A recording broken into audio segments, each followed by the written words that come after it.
She's probably been put in there because, according to Donald Trump, she's a 10. You know that's what it is.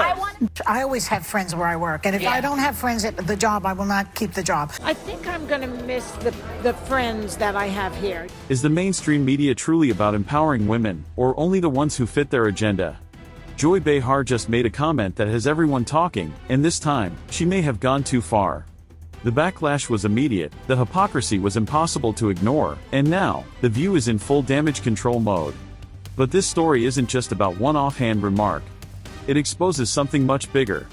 It all started when Behar took a swipe at Karoline Leavitt, the newly appointed 27-year-old press secretary for Donald Trump.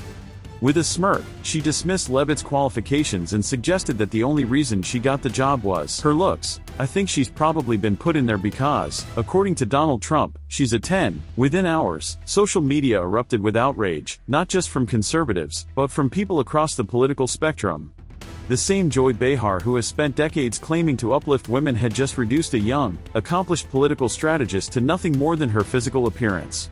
And people weren't going to let it slide. Karoline Leavitt didn't need anyone to defend her, she handled it herself. But what she did next? It left The View scrambling. Before we get into the fallout, let's talk about the woman at the center of this firestorm. Karoline Leavitt isn't some random political figure, she's making history.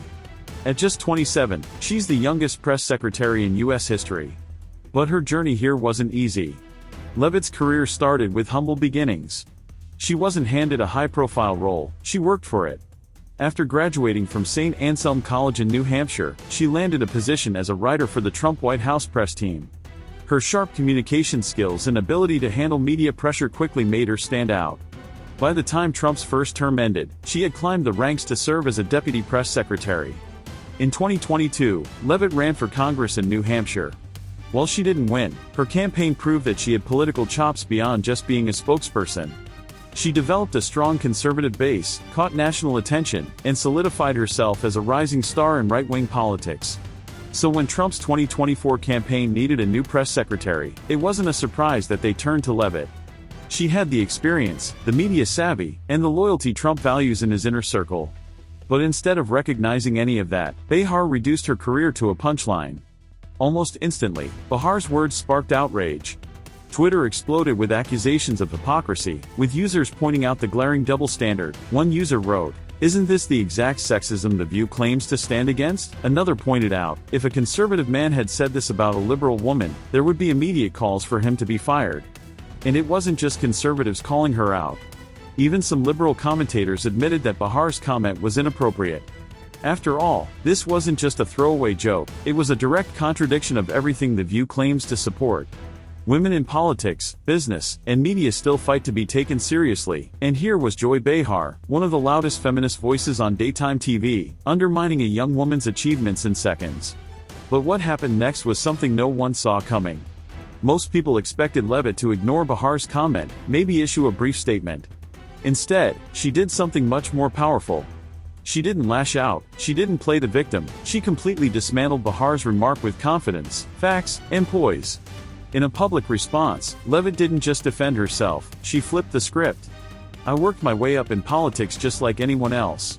I started as an intern, worked behind the scenes, and earned my place at the table. Reducing my qualifications to my looks is insulting, not just to me, but to every woman who has ever worked hard to get where they are."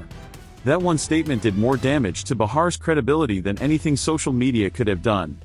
Leavitt didn't just shut down the attack, she made it clear that the real issue wasn't about her. It was about a pattern of hypocrisy that mainstream media keeps getting away with. But here's where things get even worse for Behar, because this isn't the first time The View has been caught doing this.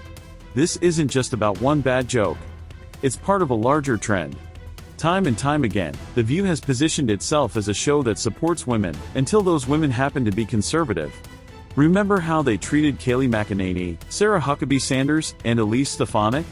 Whenever a right-leaning woman gains influence, the attacks aren't about policy or experience, they're personal. Whether it's mocking their intelligence, questioning their qualifications, or reducing them to their appearance, it's the same playbook every time. But if Behar thought the backlash was bad now, she had no idea what was coming next. Behind the scenes at ABC, executives were blindsided by the controversy. Insider reports suggest that network higher-ups are getting very tired of cleaning up Joy Behar's messes. Ratings for The View have already been slipping, and the last thing ABC wants is another PR nightmare. According to sources, discussions are already happening about whether Behar is becoming more of a liability than an asset. The network has tolerated plenty of controversy from her over the years, but this time, she's losing support from unexpected places, including from people who usually defend her. And the worst part? It's not just about this one moment.